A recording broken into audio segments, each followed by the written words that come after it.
மாறாவின் பணம் சேனலுக்கு உங்கள் அனைவரையும் வரவேற்கிறேன். மாருதி கம்பெனிக்காரன் அவங்க காரோட விலையை கிட்டத்தட்ட 2லேருந்து 3% வரையும் விலை ஏத்துனாங்க.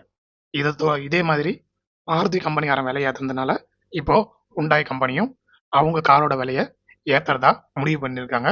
இதோட இம்ப்ளிமெண்டேஷன் செப்டம்பர்ல இருந்து வெளியில வரும் அப்படின்னு எதிர்பார்க்குறாங்க. இதன் மூலமா கார் கம்பெனியோட ஷேர் விலைலாம் ஏறும் அப்படின்றது எல்லாருக்கும் தெரிஞ்ச ஒண்ணுதான். ஸோ மாருதி ஏத்துனாங்க, அதை தொடர்ந்து ஹுண்டாய் ஏத்துறாங்க. ஹுண்டாய் ஏத்துனாங்க, அடுத்தது டாடா மோட்டார்ஸும் விலையை ஏத்துவாங்க.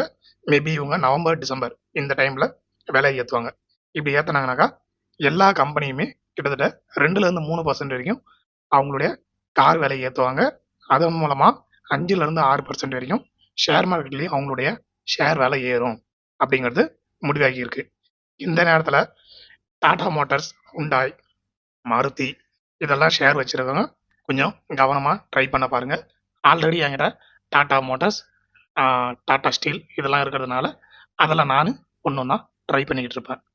அதே நேரத்தில் இப்போ பார்த்தீங்கன்னாக்கா டாட்டாவில் Tata IT, Tata fashion, Tata steel இப்படி நிறைய இருக்கு. ஆனால் இதுக்கெல்லாம் மாஸ்டர் கம்பெனியாக இருக்கிற டாடா சன்ஸ் இந்த கம்பெனியில் இருக்கிற தலைவர் வேற யாரும் இல்லை, நம்ம தமிழ்நாட்டை சேர்ந்த திரு சந்திரசேகரன்.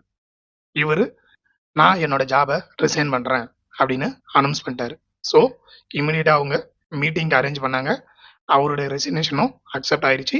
இப்போ அந்த இடத்துக்கு வேற ஒரு தலைவரை தேர்ந்தெடுக்கிறதுக்கான முடிவும் நடந்துகிட்டு இருக்கு. ஸோ இதோட இம்பாக்ட் எப்படி இருக்கும் அப்படிங்கிறத நாம போக போக தான் தெரிஞ்சுக்கணும்.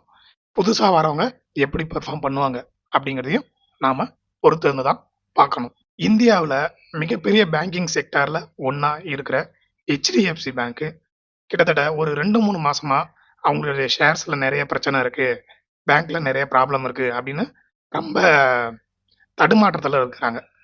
ஸோ இந்த நேரத்துல ஐயா நீங்க ஏன் கஷ்டப்படுறீங்க, நான் இருக்கேன் அப்படின்னு எல்ஐசி இன்சூரன்ஸ் கம்பெனி அவங்களுக்கு சப்போர்ட் எடுக்கிறாங்க. ஸோ எல்ஐசி பார்த்தீங்கன்னா எப்பவுமே பிரைவேட் செக்டார்ல பிரச்சனைனா இவங்க போய் சப்போர்ட் பண்ணி அவங்க காசை காலி பண்ணிட்டு வரதே ஒரு வேலையா வச்சிருக்க மாதிரி எனக்கு தோணுது. இதுக்கு முன்னாடி அப்படிதான் ஒரு 30-40 கோடியை அம்பானி அதானி குரூப்லேயே எங்கேயோ கொண்டு போயிட்டு லாஸ் பண்ண மாதிரி எனக்கு ஒரு நியூஸ் வந்த மாதிரி தோணுது. But I am not sure about that. ஓகேங்களா? இப்போ மறுபடியும் பார்த்தீங்கன்னாக்கா ஹெச்டிஎஃப்சி பேங்க்ல நாங்கள் உங்கள் ஷேர்ஸ் எல்லாம் வாங்குறோம், அது மூலமா நீங்களும் கொஞ்சம் முன்னேற முடியும் அப்படின்னு சொல்லி ஒரு பெரிய லம்ப் அமௌண்ட்டை ஹெச்டிஎஃப்சி பேங்க்ல இன்வெஸ்ட் பண்ண போகிறது எல்ஐசி லைஃப் இன்சூரன்ஸ். ஸோ இதில் என்ன ஆகுனாக்கா லைஃப் இன்சூரன்ஸ் ஏதாவது லாஸ் ஆச்சுனாக்கா அங்கே போட்டிருக்க இன்சூரன்ஸ் கம்பெனியை அங்கே இன்சூரன்ஸ் எடுத்துருக்கவங்க தான் அடி வாங்கும். நானும் எல்ஐசியில் இன்சூரன்ஸ் எடுத்திருக்கேன், நம்பி எடுத்திருக்கேன், பார்ப்போம் என்ன நடக்குதுன்னு. அதே மாதிரி இப்போ புதுசாக ஒரு நியூஸ் வந்திருக்கும், இது எல்லாருக்கும் தெரிஞ்சிருக்கும்னு நினைக்கிறேன்.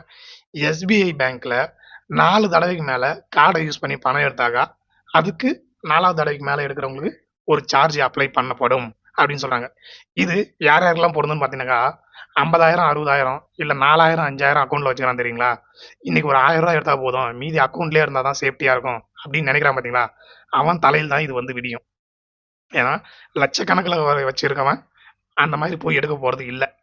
அப்படியே எடுத்தாலும் அவங்களுக்குலாம் இந்த டிரான்சாக்ஷன் காசு கிடையாது. வெறும் 4,000, 5,000, 10,000, 15,000 வச்சுக்கின்னு அண்ணனுக்கு தேவைக்கு பணம் எடுக்கிறவங்களுக்கு தலையில் தான் இதை விடியுது. முதல்ல என்ன சொன்னாங்க, பேங்க்குக்கு வராதிங்க, நீங்க ஏடிஎம்ல எடுத்துங்க அப்படின்னு சொல்லி ஏடிஎம் கார்டு கொடுத்தாங்க. இப்போ ஏடிஎம்ல போய் எடுத்தாக்கா அதுக்கு ஒரு சார்ஜ். ஸோ இது எல்லாமே கீழ் மட்டத்தில் இருக்கிறவங்கள அடி வாங்க வைக்கிறதே தவிர மேல் மட்டத்தில் இருக்கிறவன் என்றைக்குமே சேஃப்டியாக தான் இருக்கிறான். இதை இந்த கவர்மெண்ட் எப்போ கணக்கில் எடுத்துக்கும் அப்படிங்கிறது தெரியல. ஸோ இன்னைக்கு சனிக்கிழமை நான் இந்த வாரத்தில் என்னென்ன ஷேர்லாம் வாங்கினேன் அப்படின்னு பார்த்தீங்கன்னாக்கா டாடா கோல்டு இடிஎஃப் இதில் ஒரு 2 வாங்கியிருக்கேன், ஜிடிஎல் இன்ஃப்ரா இதில் ஒரு 17 வாங்கியிருக்கேன், பிஜி இன்வென்ட் இதில் ஒரு ஷேர் வாங்கியிருக்கேன், பிசி ஜுவல்லர்ஸ் இதில் 49 ஷேர் வாங்கியிருக்கேன். என்னடா பிசி ஜுவல்லரில் 49 வாங்கியிருக்கேன்னு பார்த்தீங்கன்னாக்கா இப்போ ரீசெண்ட் டேஸில் பார்த்தீங்கன்னாக்கா உங்களுக்கே தெரியும் கோல்டு விலை மறுபடியும் ரெக்கவர் ஆகிட்டு வருது. ஸோ கோல்டு சம்மந்தப்பட்ட கம்பெனியெல்லாம் மேலே வரதுக்கான வாய்ப்பு இருக்குது. ஸோ பிசி ஜுவல்லரில் ஷேர் வாங்கியிருக்கேன், டாடா கோல்டு இடிஎஃப்ல 2 வாங்கினேன், ஜிடிஎல் இன்ஃப்ரா ஒன்றும் இல்லைங்க, மிச்சம் மீதி காசை வச்சு வாங்குறது, அதோட ரேட்லாம் பெருசாக இருக்காது, 50 காசு 1 ரூபா தான் இருக்கும், அதில் வாங்கிக்க. பிஜி இன்வென்ட் ரெகுலராக டிவிடெண்ட் கொடுக்கலாம், அதனால அவங்ககிட்ட ஒரு ஷேர் வாங்கியிருக்கேன். இதுதான் இந்த வாரத்துக்கான என்னுடைய அப்டேட். வீடியோவை முழுசாக பார்த்ததுக்கு நன்றி. என்றும் அன்புடன் உங்கள் எம் கே. நன்றி, வணக்கம்.